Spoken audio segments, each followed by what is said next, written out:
مزید ویڈیوز کے لیے ہمارے چینل ہاؤس آف اسلام کو سبسکرائب کرنا نہ بھولیے۔ شکریہ۔ به وبارك وسلم تسليما كثيرا. أما بعد، عن عبد الله بن عمرو رضي الله تعالى عنهما قال: أربع خلال إذا أعطيتهن فلا يضرك ما عزل عنك من الدنيا: حسن خليقة وعفاف طعمة وصدق حديث وحفظ أمانة. حضرت عبداللہ ابن عمر رضی اللہ تعالیٰ عنہما روایت فرماتے ہیں، بلکہ یہ ان کا اپنا مقولہ ہے،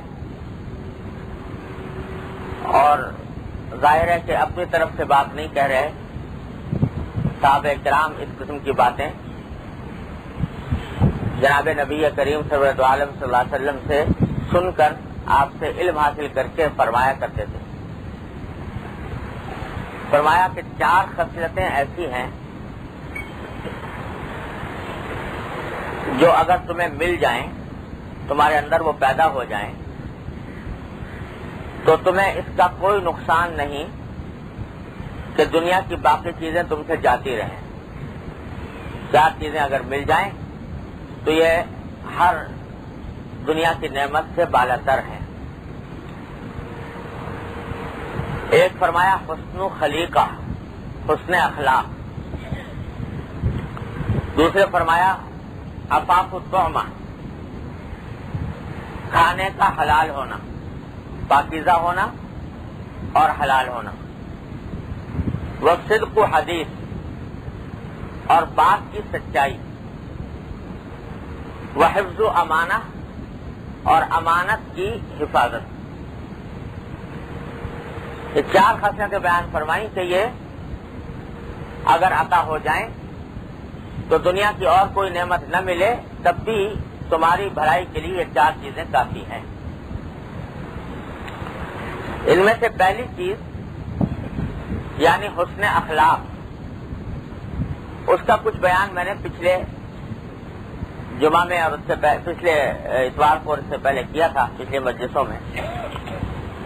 اللہ تعالی ہم سب کو اپنی رحمت سے اس پر عمل کی توفیق عطا فرمائے۔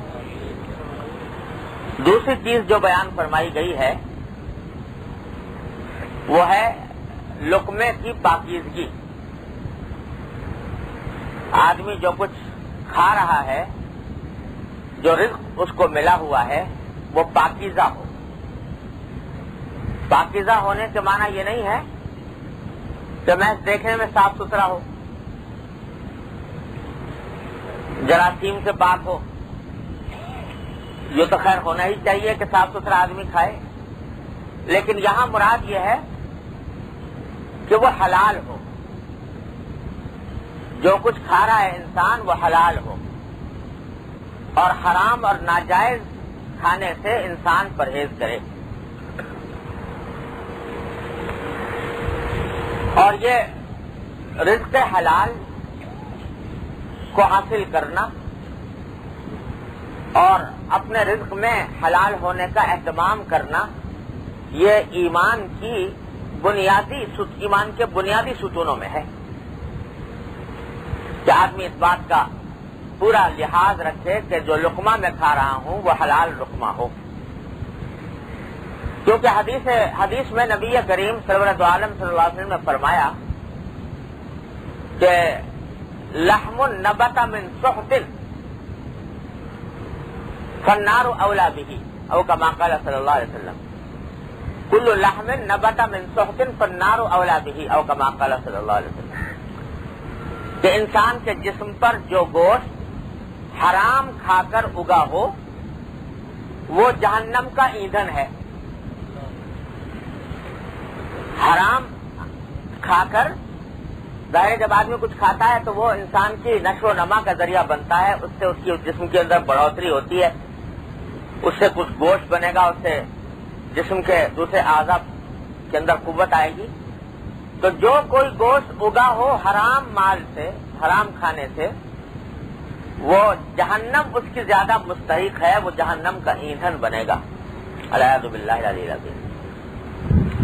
اس واسطے ہر مومن کو اس بات کا اہتمام لازم ہے کہ جو کچھ وہ کھا رہا ہے اس کے حلال ہونے کا پورا اطمینان ہو.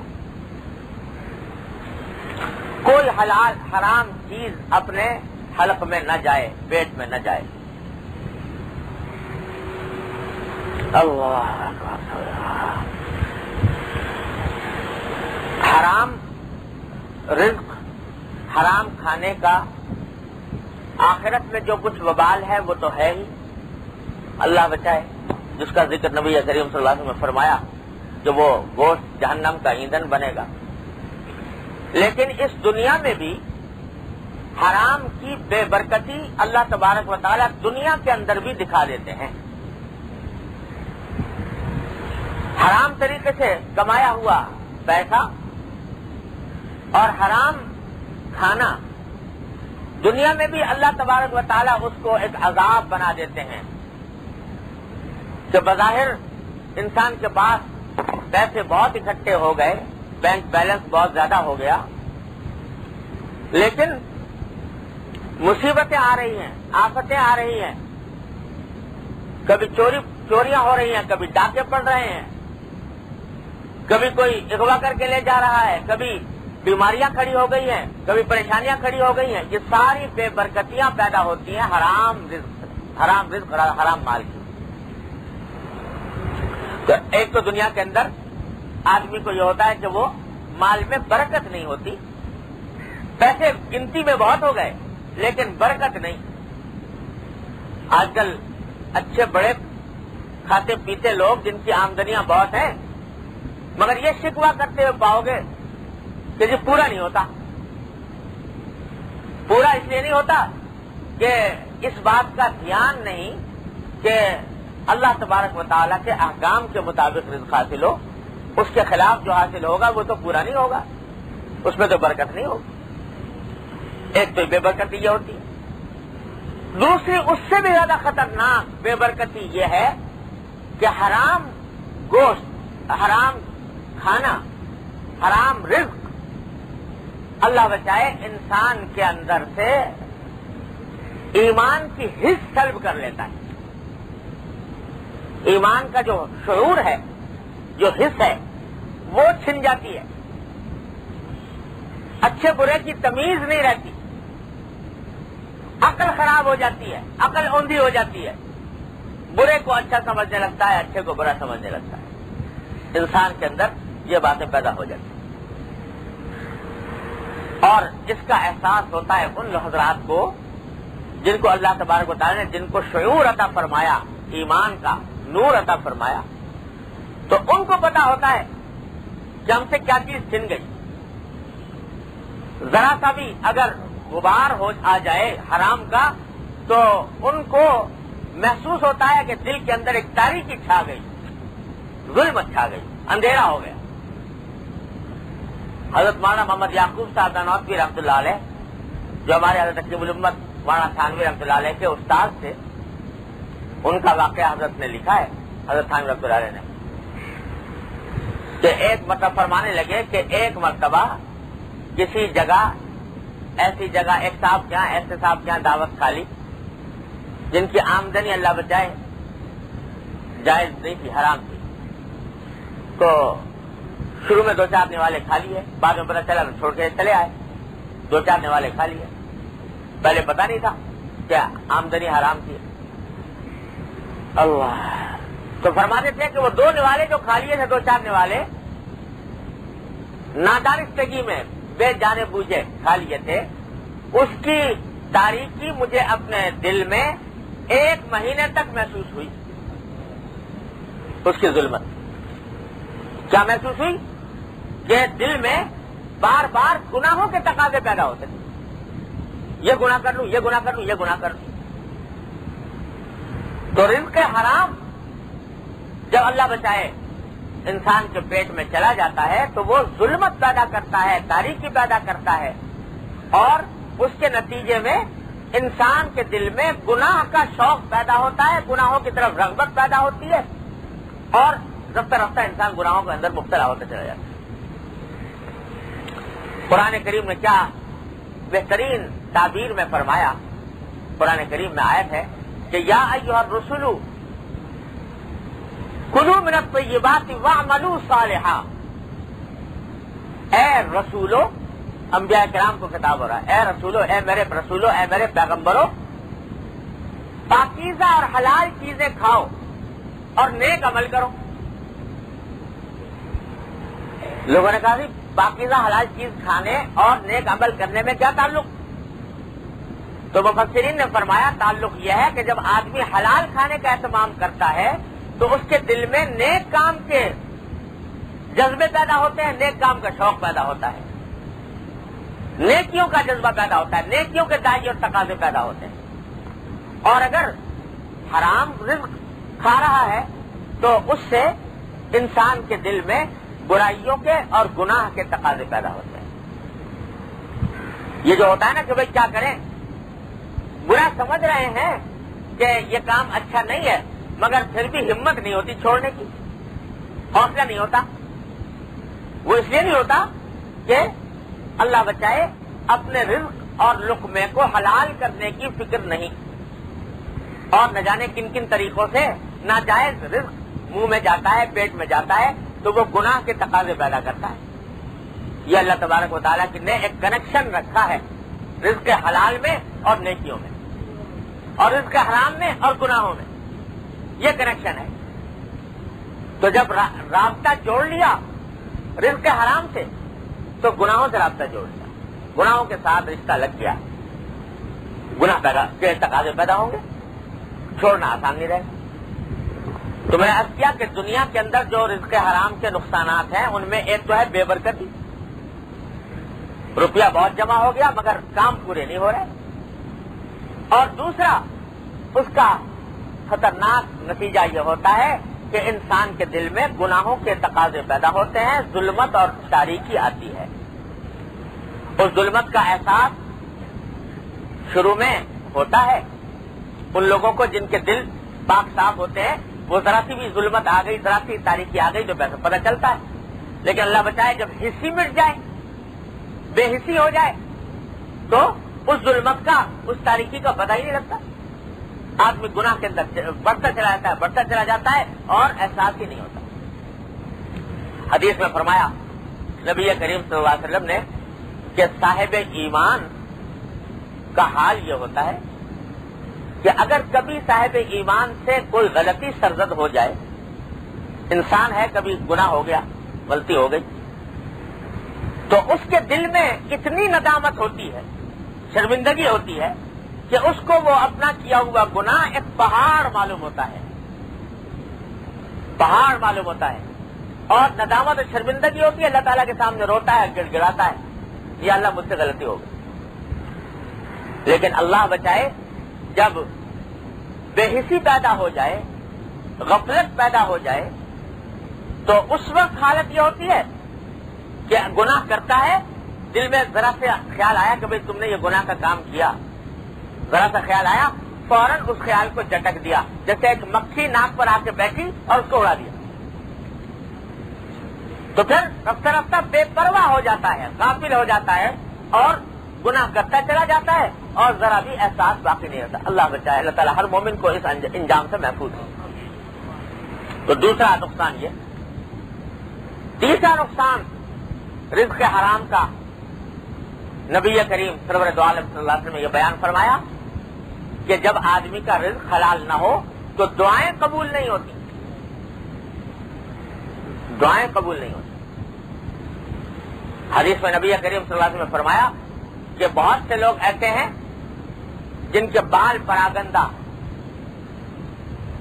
اور جسم غبار آلود اور بڑی لجاجت سے اللہ تعالیٰ کو پکار رہے ہیں کہ یا اللہ یہ کام کر دیجیے، یا رب یہ کام کر دیجیے، لیکن ان کا حال یہ ہے کہ ان کا کھانا حرام کا کھانا، ان کا لباس حرام کا لباس، اور ان کا جسم حرام روپے سے پرورش پایا ہوا، تو بتاؤ ایسے لوگوں کی دعا کیسے قبول ہو؟ فَأَنَّىٰ يُسْتَجَابُ لَهُ الدُّعَاء، اس کے لیے دعا کیسے قبول؟ تو تیسرا نقصان دنیا ہی میں یہ ہے کہ دعائیں مانگ رہے ہیں قبول نہیں ہوتی۔ اب کتنے لوگوں کو یہ شکایت رہتی ہے کہ صاحب دعائیں بہت کی مگر قبول نہیں ہوتی، کسی طرح پوری نہیں ہوتی. تو بسا اوقات قبول نہ ہونے کی وجہ یہ ہوتی ہے کہ دھیان نہیں ہے کہ رزق جو جا رہا ہے اس کے اندر کوئی حرام کی آمیزش ہے اور اس کی وجہ سے دعائیں قبول نہیں ہوتی. تو دنیا ہی میں بے برکتی، تاریکی اور گناہوں کا جذبہ پیدا ہونا، اور تیسرے دعا کا قبول نہ ہونا، دنیا ہی کے اندر یہ انجام ظاہر ہو جاتے ہیں. آخرت میں جا کر جو عذاب ہوگا وہ الیاذ باللہ العلی العظیم. اتنی خراب بات ہے یہ رزق کا حرام ہونا. اب رزق کا حرام ہونا، بعض حرام کام تو ایسے ہیں جو ہر مسلمان جانتا ہے کہ وہ چوری کر کے مال حاصل کرے، ڈاکہ ڈال کے کرے، اللہ بچائے، سود کھائے، جوا کھیلے. یہ وہ چیزیں ہیں جو ہر مسلمان جانتا ہے کہ حرام ہیں. اللہ تعالیٰ ہر مسلمان کو اسے بچنے کی توفیق عطا فرمائے. یہ تو ہیں، لیکن بہت سے شعبے ایسے ہیں جن میں ہمیں اندازہ نہیں، خیال نہیں، توجہ نہیں، دھیان نہیں کہ یہ رزق حرام کا آ رہا ہے حرام، مگر دھیان نہیں، توجہ نہیں. مثلا تاجر ہے، تجارت کر رہا ہے، سامان بیچ رہا ہے، اور اس میں غلط بیانی کر کے ملاوٹ کی اور سامان، غلط قسم کا سامان دھوکہ دے کر بیچ دیا. تو دھوکہ دے کر جو سامان بیچا تو اس سے جو پیسے حاصل ہوئے، جو آمدنی آئی، وہ حرام کی ہوئی، کیونکہ دھوکہ دے کر حاصل کی گئی. ایک چیز کسی ملک کی بنی ہوئی نہیں ہے اور آپ نے یہ جھوٹ بولا کہ یہ فلاں ملک کی بنی ہوئی ہے اور سامان بیچ دیا. تو جھوٹ بولا، دھوکہ دیا، اس کے نتیجے میں جو آمدنی حاصل ہوئی وہ حلال نہ ہوئی.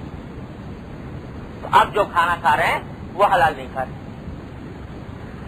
تو رزق حرام ہو گیا. اس کی طرف دھیان نہیں، اللہ بچائے. ملازم ہے کہیں کسی جگہ، ملازم کا فریضہ یہ ہے کہ وہ جو ڈیوٹی کے اوقات ہیں 8 گھنٹے کے، وہ 8 گھنٹے پورے کے پورے اپنی ملازمت کے کام میں صرف کرے. اب کوئی آدمی ان 8 گھنٹوں میں سے وقت بچاتا ہے، دیر سے جاتا ہے، جلدی اٹھاتا ہے، اور بیچ میں بھی اپنے ذاتی کام کر رہا ہے بجائے محکمے کا کام کرنے کے، یا ملاقات کے لیے اٹھ کے چلا گیا، بلکہ چاہے نفل پڑھنے کے لیے اٹھ کے چلا گیا، نفلی نماز پڑھنے کے لیے بھی اگر اٹھ کے چلا جائے تو اس کے لیے حرام ہے، ناجائز ہے. فرض نماز تو ٹھیک ہے، لیکن نوافل پڑھنے کے لیے یا اگر کوئی آدمی تلاوت کرنے کے لیے اٹھ کے چلا آئے اپنے نوکری کے ڈیوٹی کے اوقات میں تو اس کے لیے حرام. اتنی مدت کی جو تنخواہ ہوئی وہ حرام ہوئی، ناجائز ہوئی.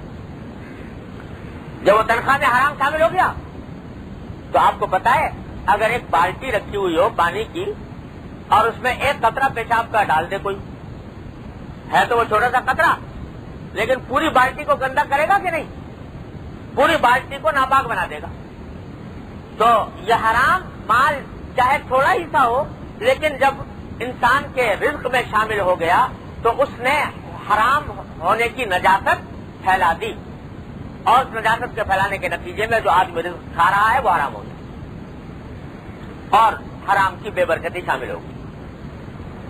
اب دیکھو کتنے ہم لوگ مبتلا ہوتے ہیں اس بات میں کہ نوکری کی ہوئی ہے اور نوکری کے اندر وقت پورا نہیں دیتے، اپنے ذمہ جو فرائض ہیں ان فرائض کو پوری طرح ادا نہیں کرتے، تو وہ جو تنخواہ مل رہی ہے وہ تنخواہ حلال نہ ہو، تنخواہ حرام ہو. اللہ تعالیٰ محفوظ رکھے مسلمان. لیکن کتنے لوگ اس میں مبتلا ہیں، تنخواہ حرام ہو گئی اور لوگوں کو خیال بھی نہیں آتا کہ ہم یہ کام غلط کر رہے ہیں. حضرت حکیم الامت مولانا تھانوی قدس اللہ تعالیٰ سرہ کے یہاں مدرسہ تھا جس میں اساتذہ تعلیم دیتے تھے, اساتذہ کو تنخواہیں ملتی تھی. تو وہاں پہلے دن سے یہ قاعدہ تھا کہ ہر استاد جس کو ذمہ ڈیوٹی لگی ہوئی ہے کہ بھئی یہ 1 گھنٹہ پڑھائے گا مثلا, تو اگر کبھی کوئی شخص ملنے کے لیے آ گیا مدرسے کے اوقات میں ملنے کے لیے آ گیا تو اسی وقت ٹائم نوٹ کر لیا کہ یہ صاحب آ گئے ہیں مجھ سے ملنے کے لیے اور ان سے میں اپنی ذاتی گفتگو کر رہا ہوں. 10 منٹ میں نے خرچ کیے ہیں اپنے دوست سے بات کرنے میں, 15 منٹ میں نے خرچ کیے ہیں اپنے دوست سے بات کرنے میں, اور یہ جو میرا مدرسے کا کام تھا وہ میں نے چھوڑ دیا اور اپنا ذاتی کام کیا. لہذا جب تنخواہ لینے کا وقت آتا تو وہ پورا کچا چٹا اپنا تنخواہ دینے والے کو پیش کر دیتے تھے کہ اتنے دیر میں نے کام اپنا ذاتی کیا تھا, لہذا میری تنخواہ میں سے اتنے پیسے کاٹ لیے جائیں. تنخواہ کیونکہ یہ میری تنخواہ حلال نہیں ہوگی. یہ حضرت یہاں مستقل معمول تھا, ہر شخص یہ کام کرتا تھا. الحمدللہ ہمارے یہاں دارالعلوم میں بھی ہے یہ معمول کہ جو استاد ہے وہ آنے کے وقت اپنے رجسٹر کے اندر حاضری میں ساتھ میں وقت لکھتا ہے کہ فلاں وقت میں پہنچا ہوں, اتنی دیر ہو گئی ہے مجھے. تو وہ مہینے کے ختم پر وہ اس کا پورا اوقات لگا کر اس کے حساب سے اس کی تنخواہ بھی کاٹی جاتی ہے. تو یہ اس لیے کہ اگر اس وقت کی تنخواہ آدمی وصول کر لے تو وہ تنخواہ کیا ہوئی؟ حرام ہوئی, اور حرام ہونے کے نتیجے میں یہ ساری خرابیاں پیدا ہوتی. آج زمانہ ایسا آ گیا کہ ہر شخص اپنے فائدے کی چیز حاصل کرنے کی فکر میں ہے, حقوق مانگتا ہے کہ ہمارے حقوق ملنے چاہیے, لیکن یہ پتہ نہیں کہ وہ اس کے ذمے جو دوسروں کے حقوق ہیں, اس کے جو ذمے فرائض ہیں وہ پورے کر رہا ہے کہ نہیں, یہ پتہ نہیں. آج لوگوں کو یہ حدیث تو بڑی یاد ہے کہ آت الاجیر اجرہ قبل ان یجف عرقہ, کہ مزدور کو مزدوری پسینہ خشک ہونے سے پہلے ادا کر دو. تو جو کہیں نوکری کرتا ہے یا مزدوری کرتا ہے تو یہ حدیث کو خوب یاد ہے کہ پسینہ خشک ہونے سے پہلے میری مزدوری ملنی چاہیے. تو ایک صاحب یہ مجھ سے ذکر کر رہے تھے تو میں نے ان سے کہا کہ ٹھیک ہے بھائی, یہ حدیث میں فرمایا نبی کریم صلی اللہ علیہ وسلم کہ پسینہ خشک ہونے سے پہلے مزدوری ادا کرو, لیکن تم یہ دیکھو کہ پسینہ نکلا بھی کہ نہیں. اگر پسینہ نکلا ہی نہیں تو خشک ہونے سے پہلے کہاں سے ادا کر. تو جتنا تمہاری ذمہ داری ہے وہ تو پوری کرو, اور اس ذمہ داری کو پوری کرنے کے بعد پھر اجرت کا مطالبہ کرو, تمہیں حق پہنچتا ہے. لیکن یہ کہ اپنے فرائض میں تو حق ہوتا ہی, اپنے فرائض تو ٹھیک سے ادا نہیں کر رہے, دیر سے پہنچ رہے ہیں, گھنٹے ضائع ہو رہے ہیں, اور مطالبہ یہ ہے کہ ہمارے حقوق ملنے چاہیے. تو قرآن اور حدیث نبی کریم صلی اللہ علیہ وسلم اس طریقہ کار کی اجازت نہیں دیتا. یہ حرام راستہ ہے, اللہ بچائے, اللہ تعالیٰ محفوظ رکھے. تو یہ اس سے پرہیز کرنے کی ضرورت ہے. آدمی یہ دیکھے کہ جو بھی میرا ذریعہ آمدنی ہے, چاہے وہ تجارت کے ذریعے ہو, چاہے ملازمت کے ذریعے ہو, یا کسی خدمت کے ذریعے ہو, کسی ڈیوٹی کے ذریعے ہو, وہ میں اس کا حق ادا کر رہا ہوں کہ نہیں کر رہا. اگر کر رہا ہے تو بے شک رزق حلال ہے, اور اگر نہیں کر رہا تو اللہ بچائے رزق کے اندر حرام شامل ہو رہا ہے, اور اس کی ساری بے برکتیاں پیدا ہو رہی ہیں جو معاشرے کے اندر پھیلی ہوئی. اب لوگ کئی مرتبہ مجھ سے آ گئے پوچھتے ہیں کہ صاحب ہمارے محکمے میں لوگ ہیں, وہ آتے ہیں اپنے وقت گزار کے جب ان کا دل چاہتا ہے 2 گھنٹے 3 گھنٹے بعد, اور ہم سے کہتے ہیں کہ حاضری لگاؤ, حاضری پوری لگاؤ اور وقت پورا درج کرو. تو مجبور کرتے ہمیں حاضر لگانے پر. تو میں جب ان کو بتایا کہ بھائی یہ تو جائز نہیں ہے, کہ صاحب یہ تو پورا آوے کا آوائی یہ کام کر رہا ہے, کام کچھ ہوتا نہیں, اور تنخواہ لینے کے لیے پہنچے. یہ سب حرام آمدنی آ رہی ہے, اور اسی حرام کی بے برکتی ہے جو دیکھ رہے ہو آنکھوں سے.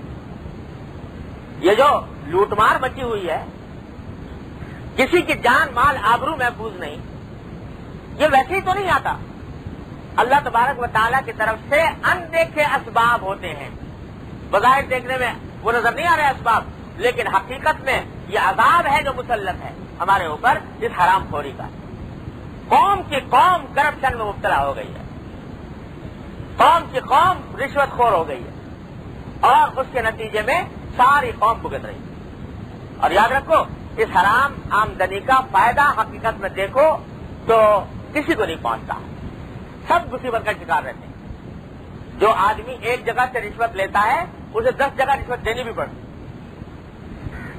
اگر حساب لگا کے دیکھو تو نیٹ نتیجہ جو نکلے گا وہ یہ کہ کچھ بھی نہیں ملا، چور کے گھر شکار آ جاتا ہے. یہاں ایک جگہ اس نے رشوت لی ہے اور 10 جگہ دینی پڑی، نتیجہ کہ بے برکتی اور ظلمت علیحدہ، گناہوں کا ایک سیلاب گھومتا ہوا ہے. اس کی وجہ سے اللہ تبارک و تعالیٰ اپنی رحمت سے، اپنے فضل و کرم سے ہمارے دلوں میں اس کی اہمیت پیدا فرما دے کہ لقمہ ہمارے منہ میں جو جا رہا ہے کم از کم اس کی فکر ہو کہ وہ حلال کا ہو، حرام نہ ہو. اللہ اکبر. حدیث میں ایک واقعہ آتا ہے کہ حضور اقدس صلی اللہ علیہ وسلم ایک مرتبہ ایک جنازے کی نماز پڑھانے کے لیے تشریف لے گئے، کسی جنازے میں شرکت کے لیے. وہاں سے واپس آ رہے تھے تو قریب میں ایک خاتون کا گھر پڑتا تھا. ان خاتون کے علم میں یہ بات آئی کہ حضور اقدس صلی اللہ علیہ وسلم یہاں قریب میں تشریف لائے ہیں، تو ان کے دل میں خواہش پیدا ہوئی کہ پھر پتہ نہیں موقع ملے کہ نہ ملے، میں اس وقت حضور کی خدمت میں درخواست کر دوں کہ آپ میرے گھر میں تھوڑی دیر کے تشریف لے آئیں اور کچھ تناول فرما لیں. تو پیغام بھیجا حضور اقدس صلی اللہ علیہ وسلم کی خدمت میں کہ آپ یہاں تشریف لائے ہوئے ہیں تو تھوڑی دیر کے لیے گھر میں تشریف لے آئیے. حضرت صلی اللہ علیہ وسلم نے قبول فرما لیا، تشریف لے گئے. اب اس خاتون نے چاہا کہ میں حضور صلی اللہ علیہ وسلم کے کچھ خاطر مدارات کروں، کچھ تواضع کروں، کچھ کھانا وانا پیش کروں. اتفاق سے گھر میں کچھ تھا نہیں. خیال ہوا کہ کوئی بکری ذبح کر کے اور اس کا گوشت جلدی سے بنا کے حضور کی خدمت میں پیش کروں. گھر میں بکری نہیں تھی. تو پڑوسن سے کہا کہ بی بی یہ مسئلہ اس وقت حضور صلی اللہ علیہ وسلم تشریف لائے، میرے کہاں نصیب مقدس کیا حضور تشریف لائے، اب میرے پاس ہے نہیں، تمہارے گھر میں بکری ہے، اگر مجھے دے دو تو میں ذبح کر دوں، بعد میں جب اس کا حساب کتاب ہو جائے گا. پڑوسن نے دے دی. انہوں نے بکری ذبح کی اور ذبح کر کے حضور اقدس صلی اللہ علیہ وسلم کی خدمت میں پیش کی. اس زمانے میں کھانا پکانے میں اتنی دیر نہیں لگتی تھی جیسے ہمارے ہاں ایک پورا طوفان ہوتا ہے کھانا پکانے کا. وہ تو جلدی سے ذبح کیا اور اس حضور اقدس صلی اللہ علیہ وسلم کو پسند تھا یہ دستی جو ہوتی ہے اس کو جلدی سے آگ کے اوپر بھونا اور کھا لیا. تو جلدی سے لا کر حضور اقدس صلی اللہ علیہ وسلم کی خدمت میں پیش کر. حضرت صلی اللہ علیہ وسلم نے پہلا نوالا لیا تو ابھی منہ میں کیا تھا تو ایک دم سے آپ نے روک دیا، چھوڑ دیا اور فرمایا کہ یہ بکری جو ہے ایسا معلوم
کریم صلی اللہ علیہ وسلم کہ لا یحل مال امرئ مسلم الا بطیب نفس منہ، کسی بھی انسان کا مال اس کی خوش دلی کے بغیر حلال نہیں.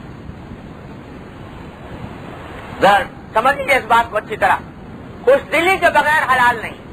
کیا مانا کہ اگر آپ نے زبردستی اصرار کر کے لے بھی لیا کسی طرح، لیکن وہ دل سے راضی نہیں تھا، تو بھی آپ کے لیے حلال نہیں، چاہے اس نے دے دیا آپ کو. کسی کے سر پہ جا کے سوار ہو گئے آپ، اور کہ تو اب وہ نہیں دینا چاہ رہا، مگر آپ اس سے اصرار کر رہے ہیں، اور اصرار کرنے کے نتیجے میں بیچارہ آخر میں تنگ آ کر اس نے کہا جان چھوٹے جاؤ دے دو اس کو. تو اس طرح اگر لے لیا کسی سے تو بظاہر دے دیا اس نے، لیکن چونکہ خوش دلی نہیں ہے اس واسطے وہ حلال نہیں. اسی میں یہ مسئلہ بھی سمجھ لو کہ بعض اوقات خرید و فروخت کے اندر یہ معاملہ ہو جاتا ہے کہ آپ ایک خریدنے گئے ایک چیز کسی سے، اب اس نے آپ کو قیمت بتائی، آپ نے اس میں کمی کرائی، اور کمی اتنی کرائی کہ وہ بیچارہ دینے کو تیار نہیں اس کمی کے اوپر. چلیے آپ کو دینا ہی ہوگا اس وقت، اور گئے آپ. اس کا دل نہیں چاہ رہا تھا کہ اس کی اتنی کم قیمت پر دے، لیکن آپ آخر میں مجبور ہو کر کہ بھئی یہ تو چلتا ہی نہیں کسی طرح، تو اس نے کسی طرح آپ کو دے دیا کم قیمت پر. لیکن جو کمی کی وہ خوش دلی سے نہیں کی، مجبوراً کی. تو یہ مجبوری میں جو کچھ کمی کرائی گئی یہ آپ کے لیے حلال اور پاکیزہ نہیں، کیونکہ اس آدمی کی خوش دلی کے بغیر ہے. اسی طرح چندے وندے جمع کیے جاتے ہیں. اب چندے میں بعض اوقات آدمی محض لوگوں کے اس خطرے سے کہ کہیں میں اگر نہیں دوں گا تو لوگوں میں میری بدنامی ہوگی، دل نہیں چاہ رہا تھا اندر سے دینے کو، لیکن اس واسطے دے دیا، تو وہ حلال نہیں لینے والے کے لیے. ہدیہ تحفہ ہے، شادی بیاہ کے موقع پر دیے جاتے ہیں، اندر سے دل نہیں چاہ رہا تھا دینے کو، لیکن اس واسطے دے دیا کہ اگر نہیں دوں گا تو یہ برا مانے گا اور میری ناک کٹ جائے گی. تو وہ خوش دلی سے نہیں دیا جا رہا، خوش دلی سے نہیں دیا جا رہا، اس واسطے وہ حلال طیب نہیں ہے، پاکیزہ نہیں ہے انسان کے. تو صرف اتنی بات نہیں کہ اجازت ہو، بلکہ یہ ضروری ہے کہ اجازت بھی خوش دلی کے ساتھ ہو. خوش دلی کے بغیر اگر ہے تو وہ حلال نہیں پوری طرح. یہ وہ چیزیں ہیں جن کی طرف ہمارا دھیان نہیں جاتا. سمجھتے ہیں حرام بس وہ ہے جو چوری سے لیا جائے، ڈاکے سے لیا جائے اور جوا کھیل کے لیا جائے. لیکن یہ جو ہمارے معاشرے میں یہ باتیں پھیلی ہوئی ہیں کثرت، خوش دلی کے بغیر. ایک اور جو وبا ہمارے یہاں پھیلی ہوئی ہے بکثرت، کسی سے مکان لیا کرائے پر، اب مالک کا مکان کہتا ہے کہ تم خالی کرو، مجھے ضرورت ہے یا کوئی اور بات ہے. آپ کہتے ہیں نہیں میں نہیں کرتا خالی. تو اب جتنے دن رہ رہے ہو مالک کی اجازت کے بغیر، یہ رہائش کیسی ہے؟ یہ حرام، یہ ناجائز. اس واسطے کہ مالک کی اجازت اور خوش دلی کے بغیر اس کو استعمال کر رہے ہیں. اب پھیلی ہوئی ہے معاشرے کے اندر، کسی کے دل میں خیال نہیں آتا کہ یہ میں کام حرام کر رہا ہوں، میری ساری رہائش حرام ہو رہی ہے، صبح شام حرام ہو رہی. جاگنے کے وقت سے لے کر سونے کے وقت تک جتنا وقت گزر رہا ہے وہ حرام ہی حرام گزر رہا ہے، اللہ بچائے.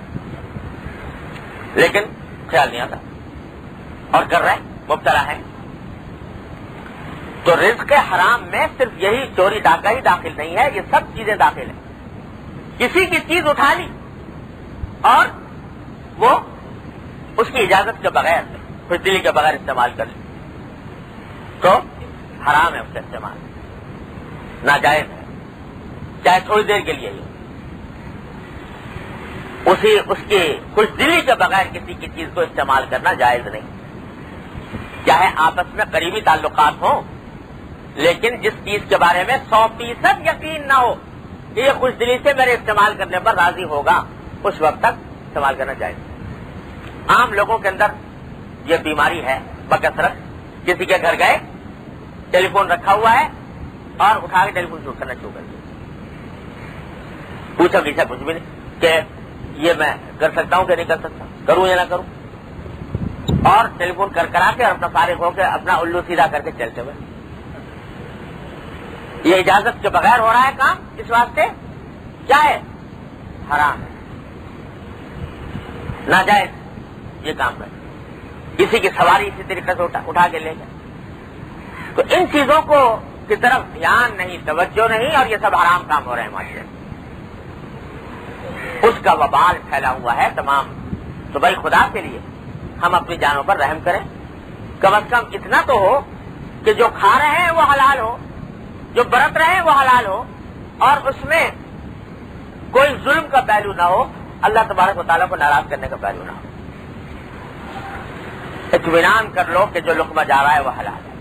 ایک زمانہ تھا کہ پہلے حلال و حرام کی لوگوں میں کتنا ہی گئے گزرے ہو جائیں فکر ہوتی تھی کہ بھائی کہیں یہ چیز لقمہ جو جا رہا ہے کہ حرام کا تو نہیں. لوگ پہلے ذرا سا اگر پھر پتا چل جائے کہ یہ جھٹکے کا گوشت آیا ہے تو ایک بڑا زبردست بدنامی کی بات سمجھی جاتی تھی کہ کوئی مسلمان جھٹکے کا گوشت کھائے. اب سارے مسلم ملکوں کے اندر امپورٹڈ گوشت آ رہا ہے, کوئی آسٹریلیا سے, کوئی برازیل سے, کوئی نیوزی لینڈ سے, کوئی کہیں سے, کوئی کہیں سے, اور اس گوشت کے بارے میں کوئی تحقیق کرنے کی ضرورت نہیں کہ حلال ہے کہ نہیں ہے. کسی کو پرواہ نہیں کہ حلال ہے کہ نہیں, حلال طریقے سے ذبح ہوا کہ نہیں ہوا, اور کھا رہے آرام سے. جب یہاں پر کراچی میں میکڈونلڈ کھلا تو معلوم ہوا کہ ایک طوفان ہے انسانوں کا جو پہنچ گیا کھانے کے لیے. اور ایسے افراد جو یہ پوچھ رہے ہیں کہ بھئی یہ آخر ایک یہودی کمپنی ہے تو اس نے گوشت جو ہے وہ حلال رکھا ہے کہ حرام رکھا ہے, اس کو پوچھنے والا شاید 1000 میں کوئی ایک ہو, کوئی 1000 میں ایک ہو. اکا دکا کسی نے پوچھ لیا تو ہم نے تحقیق کی, پتہ چلا کہ چلو اللہ کا شکر ہے ایسا کھلا حرام نہیں ہے, حلال جہاں سے منگایا جا رہا ہے اس کو میں نے خط لکھ کے معلوم ہوا کہ حلال ہے, اس واسطے میں نے لوگوں کو بتا دیا. لیکن میں کہہ رہا ہوں فکر بھائی جانے سے پہلے, وہاں پر ٹھٹ لگانے سے پہلے, وہاں پر ہجوم کرنے سے پہلے ایک مسلمان کی حیثیت میں یہ تو معلوم کیا ہوتا کہ آیا یہ ہمارے لیے کھانا حلال ہے کہ نہیں ہے. مگر وہ حلال و حرام کی فکر مٹ گئی, اس کے نتیجے میں کسی کو دھیان ہی نہیں. یہ پتہ نہیں کہ حرام چیز جب ہمارے حلق میں جائے گی تو اندر جا کر کیا فساد پھیلائے گی, ہمارے زندگیوں میں, ہمارے اخلاق میں, ہمارے اعمال میں, ہماری ہر چیز میں فساد مچائے گی. تو حضرت عبداللہ بن عمرو رضی اللہ عنہ فرما رہے ہیں کہ اس کا اگر تمہیں یہ خصلت پیدا ہو گئی تمہارے دل میں کہ حلال کھانے کا اہتمام, کہ میرے منہ میں کوئی چیز حرام نہ جائے, یہ جس دن پیدا ہو گیا تو سمجھ لو دنیا کی نعمتیں ساری تمہارے لیے جمع ہو گئی. تو دیکھو وہ چیز حلال ہے کہ نہیں, حلال طریقے سے حاصل ہوئی ہے کہ نہیں, جن پیسوں سے وہ خریدی گئی ہے وہ پیسے حلال کے تھے یا حرام کے تھے, اس کی فکر پیدا کر لو. تو اللہ تبارک و تعالیٰ اس کی تمہیں برکات دکھائیں گے, پھر انوار معلوم ہوں گے, ایک ایک پیسے کے اندر نور معلوم ہوگا, ایک ایک پیسے میں برکت معلوم ہوگی. اللہ تبارک و تعالیٰ مجھے آپ کو سب کو اس کی توفیق عطا فرمائے. آگے فرمایا والصدق حدیث, تیسری صفت بتائی بات کی سچائی, کہ جو بات منہ سے نکلے, قلم سے نکلے, وہ سچی ہو, اس میں جھوٹ کا شائبہ نہ ہو. اور یہ جھوٹ اتنی بری بلا ہے, اتنی بری بلا ہے کہ مشرکین بھی, کافر بھی جھوٹ بولنے کو برا سمجھتے تھے. حضور اقدس صلی اللہ علیہ وسلم کے زمانے میں ابو سفیان کہتے ہیں, جو اس وقت حضور اقدس صلی اللہ علیہ وسلم کے دشمن تھے اور وہاں ہرقل کے دربار میں گئے, اس نے حضور اقدس صلی اللہ علیہ وسلم کے بارے میں کچھ معلومات حاصل کرنی چاہی, ان کو بلایا تو کہتے ہیں کہ میرا دل چاہ رہا تھا کہ کوئی ایسی بات کہہ دوں جس سے حضور کے خلاف کوئی بات ان کے سامنے, مگر مشکل یہ ہے کہ اگر کوئی بات کہتا حضور کے خلاف کوئی بات تو وہ جھوٹ ہوتی.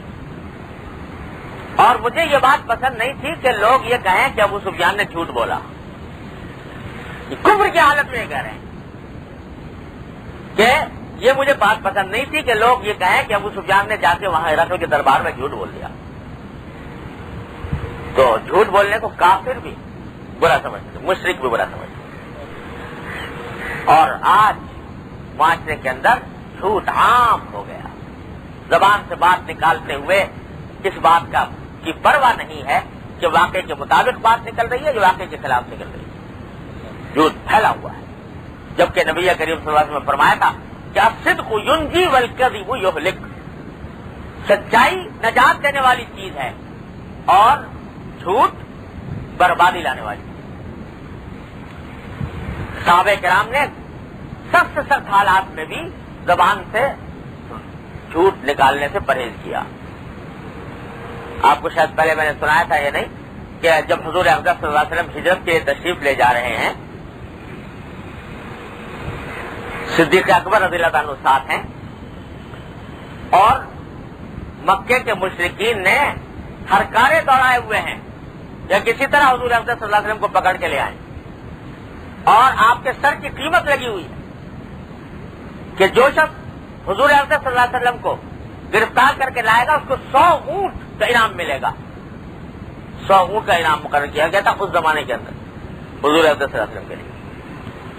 حضرت صدیق اکبر کے ساتھ حضور تشریف لے جا رہے تھے تو راز کہیں ایسا نہ ہو کہ مشرکین کو کنفرم لگ جائے کہ حضور کہاں ہیں, آ کر پکڑ لیں. راستے میں ایک شخص ملا جو حضرت صدیق اکبر کو جانتا تھا, حضور کو نہیں جانتا تھا. تو صدیق اکبر سے پوچھا کہ یہ آپ کے ساتھ کون ہے؟ اب اگر نام بتاتے ہیں حضور اقدس صلی اللہ علیہ وسلم کا تو اندیشہ ہے کہ وہ راز پاش کر دے گا جا کے, اور لوگوں کو پتہ لگ گیا تو کہیں ایسا نہ ہو کہ وہ اپنے منصوبے میں کامیاب ہو جائیں. اور نہیں بتاتے, غلط بتاتے ہیں تو غلط بیانی ہوتی ہے. ایسے لوگوں کی اللہ تعالیٰ مدد فرماتے ہیں. حضرت صدیق اکبر نے جواب میں فرمایا کہ یہ میرے رہنما ہیں, مجھے راستہ دکھاتے ہیں. یہ میرے رہنما ہیں, مجھے راستہ دکھاتے ہیں. اس وقت بھی جبکہ جان پر بنی ہوئی ہے سری جھوٹ نہیں بولا. صدیق اکبر ویسے ہی نہیں بن گیا صدیق اکبر رضی اللہ تعالیٰ عنہ. اس وقت بھی جھوٹ نہیں بولا, کہا یہ میرے رہنما ہیں, مجھے راستہ دکھاتے ہیں. وہ مطمئن ہو کے چلا گیا کہ کوئی ساتھ رہنما لے کر جا رہے ہیں. ان کا مقصد یہ تھا کہ مجھے دین کا راستہ دکھاتے ہیں, دین میں رہنمائی کرتے. تو زبان سے جھوٹ کا کلمہ نکالنا یہ مسلمان کا شیوا نہیں. حالانکہ بعض حالات میں جب انسان کی جان پر بن جائے تو اللہ تعالیٰ کی طرف سے معافی بھی ہے, لیکن مسلمان حتی الامکان جھوٹ نہیں بولے گا, نہ بولنا. ایمان مومن کا کام نہیں. اور جھوٹ صرف یہ نہیں ہوتا کہ جان بوجھ کر جھوٹ کی غرض سے بولا جائے, بلکہ وہ تمام باتیں جو خلاف واقعہ ہیں وہ سب جھوٹ میں آتی ہیں. یہ جھوٹے میڈیکل سرٹیفکیٹ جو چلتے ہیں چھٹیاں لینے کے لیے, سمجھے نا, یہ سب جھوٹ ہے. اور یہ بھی اسی طرح حرام ہے جیسے زبان سے جان بوجھ کر جھوٹ بولنا. جھوٹے سرٹیفکیٹ چل رہے ہیں, جھوٹے شہادتیں دی جا رہی ہیں. یہ جو سرٹیفکیٹ ہوتا ہے یہ ہے شہادت, گواہی. اور قرآن نے جھوٹی گواہی کو شرک کے ہم پلہ قرار دیا ہے. وَاجْتَنِبُوا الرِّجْسَ مِنَ الْأَوْثَانِ وَاجْتَنِبُوا قَوْلَ الزُّورِ. بت پرستی سے بچو اور جھوٹی گواہی سے بچو. قرآن نے کہا, ایک ساتھ ملا کر ذکر کیا شرک کے ساتھ. یہ سب سرٹیفکیٹ جو جاری ہوتے ہیں جھوٹے, غلط, یہ جھوٹی گواہی ہے. اور جھوٹی گواہی کے اوپر اتنا زبردست وبال ہے کہ اعوذ باللہ. پھر بھی ہم لوگ شکوے کرتے ہیں کہ پیچھے جا رہے ہیں, قومیں آگے بڑھ رہی ہیں, روز ہماری پٹائی ہو رہی ہے. اس کا شکوہ کرتے ہیں جبکہ یہ ساری چیزیں معاشرے کے اندر ہم نے اپنے اوپر مسلط کی ہوئی ہیں. تو بتاؤ ذلت نہیں ہوگی تو اور کیا ہوگا؟ پٹائی نہیں ہوگی تو اور کیا ہوگا جب اللہ تبارک و تعالیٰ کے احکام کی اس طرح کھلم کھلا خلاف ورزی ہو. تو جھوٹ بولنا، جھوٹی شہادتیں دینا، جھوٹے گواہ لانا، جھوٹے سرٹیفکیٹ جاری کرنا، یہ سب اس کے اندر داخل ہے. انسان کے زبان سے، قلم سے، قدم سے کوئی بات خلاف واقعہ نہ نکلنی چاہیے. اللہ اکبر کبیرہ. اچھے اچھے بڑے دیندار لوگ، نمازوں کے پابند، تہجد کے پابند، جب یہاں معاملہ آتا ہے تو اس میں سب پھسل جاتے ہیں کہ وقت کے اوپر جھوٹے سرٹیفکیٹ بنوا لو کوئی بات نہیں، جھوٹ بول دو کوئی بات نہیں. اعوذ باللہ علی العظیم. مسلمان کا کام یہ نہیں ہے. تو حضرت عبداللہ بن عمر فرما رہے ہیں کہ دوسری صفت جو انسان کے اندر ہونی چاہیے وہ ہے سچائی. اور آخری بات فرمائی حفظ و امانہ، امانت کی حفاظت. کسی کے پاس کوئی چیز امانت ہے تو اس میں خیانت نہ ہو، اس میں آدمی جو ہے وہ ناجائز تصرف نہ کرے. اور امانت میں یہ تو بات تو خیر داخل ہے ہی کہ کسی شخص نے پیسے آپ کے پاس رکھوائے تو اس کی حفاظت کرو. لیکن بہت سی امانتیں ایسی ہیں کہ جن کے امانت ہونے کا ہمیں خیال نہیں ہوتا. حدیث میں نبی کریم صلی اللہ علیہ وسلم نے فرمایا کہ المجالس بالامانہ، مجلسیں جو ہیں ان میں جو بات کی جاتی ہے وہ بھی امانت ہے. کیا مانا کہ اگر کسی شخص نے آپ کو اپنے کوئی راز کی بات بتا دی ہے، راز کی بات بتا دی ہے تو وہ راز بھی آپ کے پاس امانت ہے. اور اگر آپ اس راز کو دوسرے لوگوں کے سامنے ظاہر کریں گے تو یہ بھی امانت کی اندر خیانت ہوگی. کسی شخص نے آپ پر اعتماد کر کے آپ سے کوئی بات کہہ دی ہے اور ذہن میں یہ خیال ہے کہ بھئی یہ اسی حد تک کسی کے آدمی سے حد تک رہے گی، تو جب تک آپ اجازت نہ لے لیں اس سے کبھی دوسروں سے کہہ سکتا ہوں کہ نہیں، اس وقت تک آپ کے لیے دوسری جگہ کہنا جائز نہیں. یہ بھی امانت کا حصہ ہے. جو کسی شخص کے عاریت آپ نے لی ہے، عاریتاً کوئی چیز لے لی ہے، وہ اس کی امانت ہے، اس کو واپس پہنچانا ہے.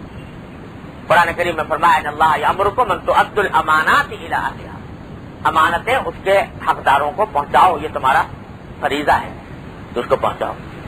لوگ قرضے لے بیٹھتے ہیں، ادائیگی کے اندر ٹال مٹول کرتے ہیں، امانتیں لیتے ہیں، امانتوں کے اندر اس کو غلط طریقے سے استعمال کرتے ہیں اور اس میں سب خیانت کے اندر داخل.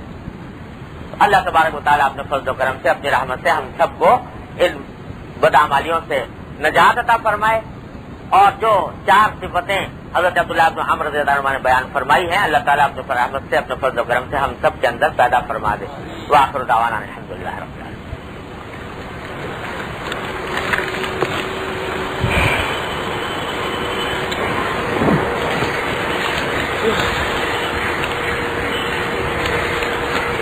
یہ کچھ حضرات نے اپنے صحت حافظ کے لیے دعا کی درخواست کی ہے. سب کے لیے دعا کر لی جائے کہ اللہ تعالیٰ سب کو صحت و عافیت کاملہ عطا فرمائے.